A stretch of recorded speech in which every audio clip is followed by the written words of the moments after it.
منافقین کی سازشیں یہاں تک پہنچیں کہ رسول اللہ صلی اللہ علیہ وآلہ وسلم کو اطلاع ملی کہ وہ نہ صرف جنگ میں شرکت کے لیے تیار نہیں بلکہ جاسوم کے محلے میں واقع سویلم نامی شخص کے گھر میں مسلمانوں کو جنگ سے روکنے کا منصوبہ بنا رہے ہیں۔ آپ نے حکم دیا کہ مجاہدین کا ایک گروہ طلحہ بن عبید اللہ کی سرکردگی میں سازشوں کی سرکوبی اور دوسروں کو عبرت کی غرض سے مذکورہ گھر کو آگ لگا دے۔ منافقین اچانک آگ کی پیٹ میں آئے تو ہر ممکن طریقے سے بھاگ گئے اور ان میں سے ایک کو چھت سے کودنا پڑا جس کی ٹانگ ٹوٹ گئی۔ یہ شخص سازشیوں اور منافقین کے لیے عبرت کا نشان بنا۔ منافقین جان گئے کہ سازشیں جاری رکھنے کی صورت میں انہیں اس سے بھی زیادہ شدید رد عمل کا سامنا کرنا پڑے گا۔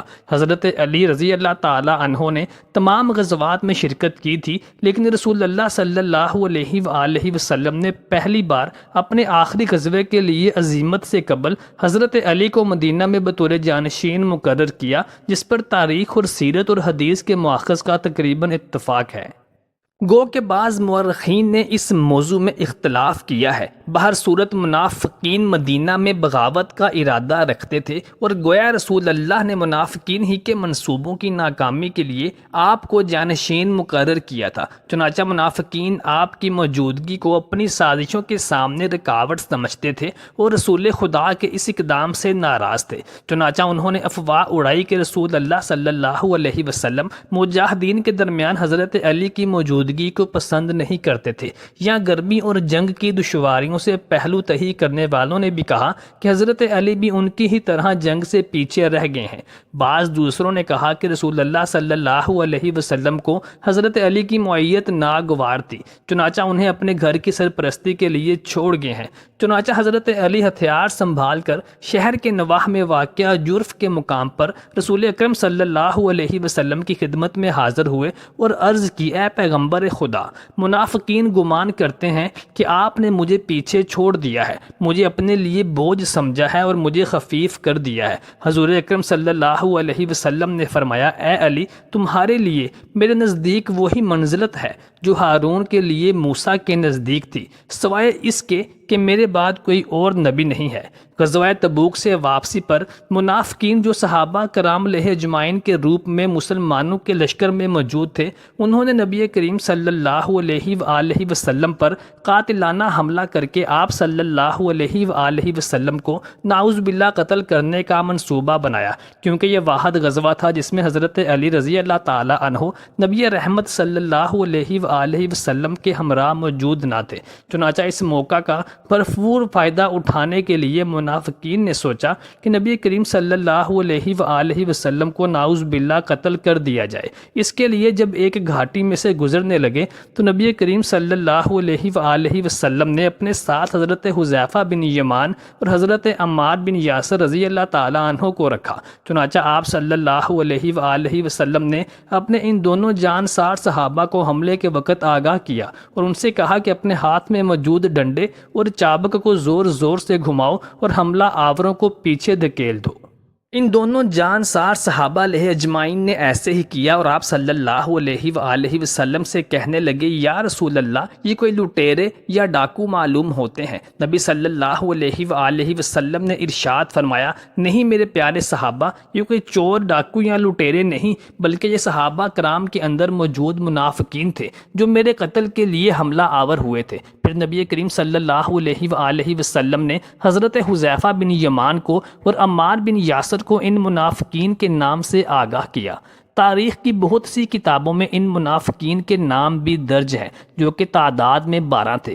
حذیفہ بن یمان رضی اللہ تعالی عنہ، جن کو ان منافقین کے نام معلوم تھے، انہوں نے نبی صلی اللہ علیہ وآلہ وسلم کی نصیحت کے مطابق کبھی بھی ان کے نام واضح نہیں کیے، لیکن حضرت حذیفہ بن یمان رضی اللہ تعالی عنہ نے اپنی زندگی میں کبھی بھی ان منافقین کا نماز جنازہ ادا نہیں کیا۔ ایک دفعہ ایک شخص جس کو منافق خیال کیا جاتا تھا، اس کا جنازہ تیار ہوا تو حضرت عمر فاروق رضی اللہ تعالی عنہ حضرت حذیفہ بن یمان کے پیچھے تھے کہ دیکھوں وہ اس کا جنازہ پڑھتے ہیں کہ نہیں۔ چنانچہ سب لوگ چلے گئے، لیکن حذیفہ بن یمان رضی اللہ تعالیٰ عنہ اس کا جنازہ پڑھنے کے لیے نہ گئے۔ حضرت عمر فاروق رضی اللہ تعالیٰ عنہ نے حضرت حذیفہ بن یمان رضی اللہ تعالیٰ عنہ سے دریافت کیا کہ حذیفہ باخدا مجھے بتاؤ کیا میرا نام بھی ان منافقین میں شامل تھا؟ تو حضرت حذیفہ بن یمان رضی اللہ تعالیٰ عنہ نے جواب دیا، یا عمر، نبی صلی اللہ علیہ وآلہ وسلم نے مجھے خود اس کو واضح کرنے سے منع فرمایا تھا۔ اللہ اور اس کے رسول کے خلاف منافقین کی جرت کا یہ عالم ہو گیا تھا کہ انہوں نے غزوہ تبوک سے کچھ دیر پہلے ایک مسجد بھی بنائی تاکہ اس میں جمع ہو کر مسلمانوں کے خلاف سازشیں کیا کریں۔ انہیں امید تھی کہ فاسق ابو عامر شاہ روم کے پاس سے مدینہ پر حملہ کرنے کے لیے ایک لشکر لے آئے گا۔ یہ تو ان کا اصل مقصد تھا، مگر ظاہر انہوں نے یہ کیا کہ ہم بیمار، ضعیف اور عاجز لوگوں کی سہولت کے لیے یہ کام کر رہے ہیں۔ جو لوگ مسجد نبوی تک نہیں پہنچ سکتے وہ یہاں پر نماز پڑھ لیا کریں۔ انہوں نے رسول اللہ صلی اللہ علیہ وآلہ وسلم سے کہا کہ آپ تبرکن اس مسجد میں نماز پڑھیں۔ دراصل وہ لوگوں کو دھوکہ دینا چاہتے تھے، لیکن اللہ تعالیٰ نے یہ آیات نازل فرما کر ان کا راز فاش کیا اور ان کی اصل نیت واضح کر دی، جیسا کہ قرآن مجید میں ارشاد ہوتا ہے کہ اور وہ لوگ جنہوں نے ایک مسجد بنائی نقصان پہنچانے اور کفر کرنے کے لیے اور ایمان والوں کے درمیان پھوٹ ڈالنے کے لیے، اور ایسے لوگوں کے لیے گھات کی جگہ بنانے کے لیے جنہوں نے اس سے پہلے اللہ اور اس کے رسول صلی اللہ علیہ وسلم سے جنگ کی، اور یقیناً وہ ضرور قسم کھائیں گے کہ ہم نے بھلائی کے سوا اور کچھ ارادہ نہیں کیا، اور اللہ شہادت دیتا ہے کہ بے شک وہ جھوٹے ہیں۔ آپ صلی اللہ علیہ وسلم اس میں کبھی کھڑے نہ ہونا، یقیناً وہ مسجد کی بنیاد پہلے دن سے تقویٰ پر رکھی گئی، زیادہ حقدار ہے کہ تو اس میں کھڑا ہو۔ اس میں ایسے مرد ہیں جو پسند کرتے ہیں کہ بہت پاک رہیں، اور اللہ تعالیٰ بہت پاک رہنے والوں کو پسند کرتا ہے۔ سورہ توبہ۔ رسول اکرم صلی اللہ علیہ وآلہ وسلم نے وہاں نماز پڑھنے سے انکار کر دیا اور پھر تبوک سے واپسی کے بعد اس جعلی مسجد کو آگ لگوا دی۔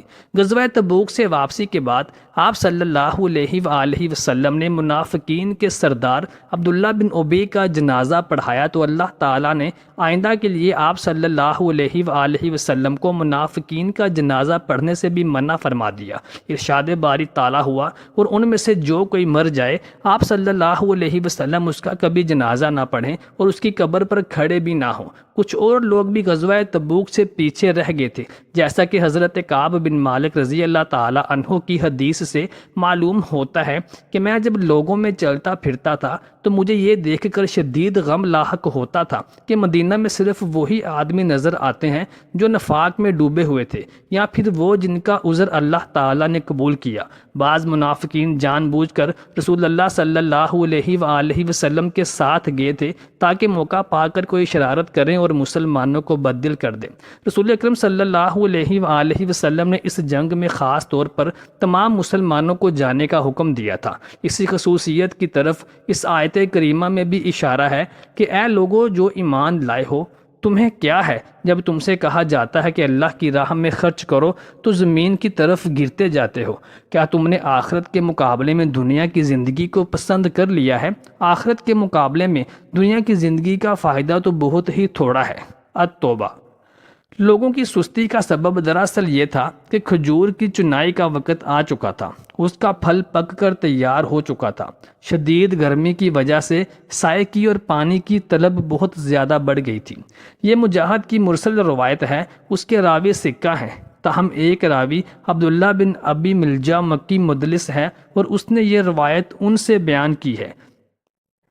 واقدی کا بیان ہے کہ رسول اکرم صلی اللہ علیہ وآلہ وسلم نے قبائل کی طرف چند پیغام پہنچانے والے بھیجے کہ وہ انہیں تبوک کی طرف روانگی کا حکم سنا دیں۔ یہ بعید نہیں، کیونکہ بظاہر یہ آیت اسی امر پر دلالت کرتی ہے اور روانگی کا حکم ہر ایک کے لیے تھا، خواہ وہ مدینہ کے اندر ہو یا مدینہ سے باہر۔ مزید یہ کہ رسول اللہ صلی اللہ علیہ وآلہ وسلم نے فتح مکہ کے لیے بھی قبائل کو روانگی کا حکم دیا تھا، جو صحیح حدیث سے ثابت ہے۔ ہم نے اس کا ذکر اپنی جگہ پر کیا ہے۔ سفر بہت طویل اور کھٹن تھا۔ آیت کریمہ نے بتایا کہ اگر جلدی مل جانے والا مال اور درمیانہ سفر ہوتا تو وہ ضرور تیرے پیچھے پیچھے جاتے، لیکن ان پر فاصلہ دور پڑ گیا، اور عنقریب اللہ کی قسم کھائیں گے کہ اگر ہم استطاعت رکھتے ہوتے تو ضرور تمہارے ساتھ جہاد کو نکلتے۔